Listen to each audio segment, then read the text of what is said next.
Welcome, tech enthusiasts and green thumbs alike. Today we're digging into a topic that's as fresh as organically grown lettuce. Ah, yes.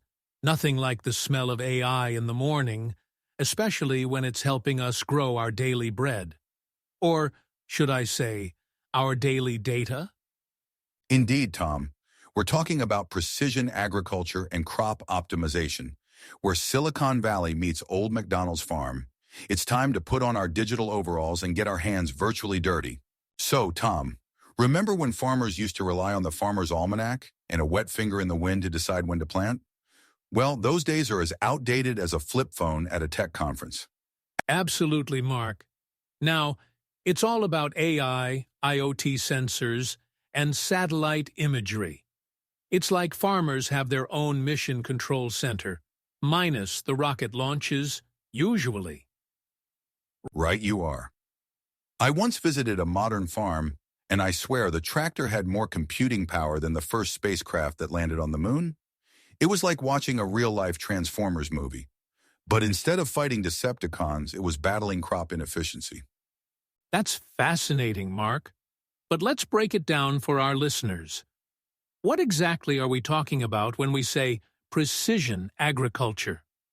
Great question, Tom. At its core, precision agriculture is about applying the right treatment in the right place at the right time. It's like having a personal stylist for your crops, making sure they get exactly what they need, when they need it.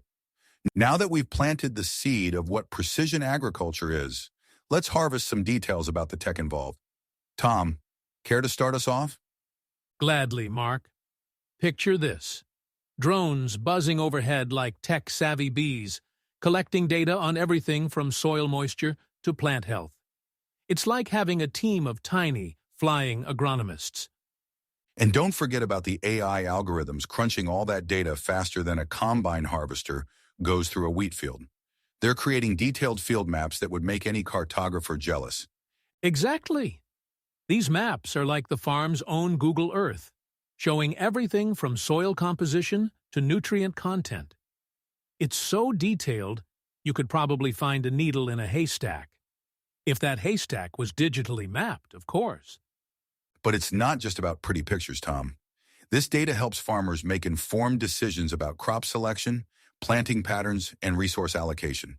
It's like playing Sim Farm, but with real crops and real stakes. Now, Tom, let's talk about the elephant in the room, or should I say, the tractor in the field. How does all this tech wizardry actually help the environment?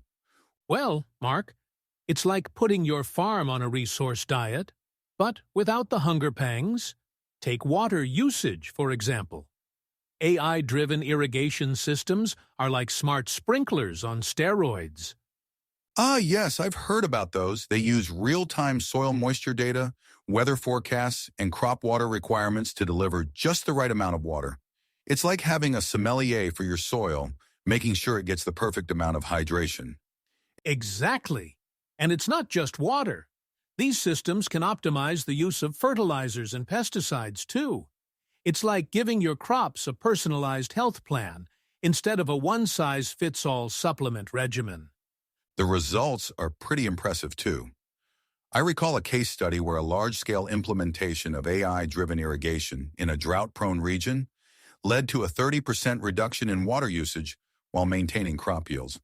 It's like having your cake and eating it too, or in this case, growing your crops and saving water too. Mark, all this talk of high-tech farming has got me thinking. How about we map this out using a Wardley map? It might help our listeners visualize where precision agriculture stands in the grand scheme of things. Great idea, Tom. Let's start by identifying the key components.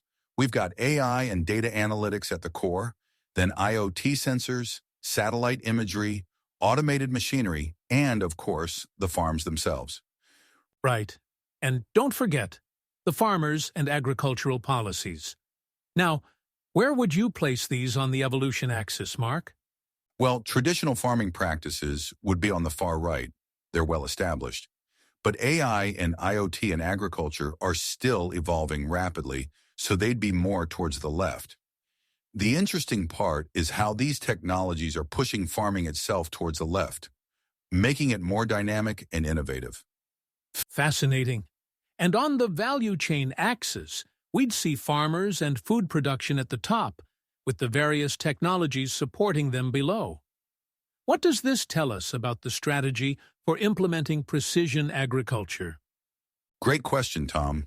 The map shows us that while the tech is crucial, it needs to be made more accessible to farmers. There's also a clear need for policies and training to support this transition.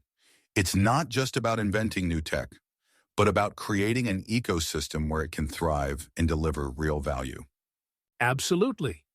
And looking at the map, we can see that environmental conservation isn't just a byproduct. It's becoming a core part of the value proposition. It's like farming is getting a green makeover, and AI is the stylist. Couldn't have said it better myself, Tom. This map really highlights how precision agriculture is bridging the gap between high-tech innovation and age-old farming practices, all while keeping an eye on sustainability. It's not just evolution, it's a revolution in Wellington boots. Well, folks, we've plowed through a lot of information today. From AI-powered tractors to satellite-guided irrigation, it's clear that the farm of the future is here today. And it's not just growing crops, it's cultivating a more sustainable world. Indeed, Mark. It seems the green revolution has gone digital, and the results are anything but virtual. As we've seen, precision agriculture is helping us grow more with less, proving that sometimes the best way to think outside the box is to think inside the field. Absolutely, Tom. And on that note, dear listeners, it's time for us to make like a tree and leave. But before we go, remember, in the world of precision agriculture, every bite counts towards a greener bite. I mean bite. Until next time, keep your sensors calibrated and your algorithms optimized.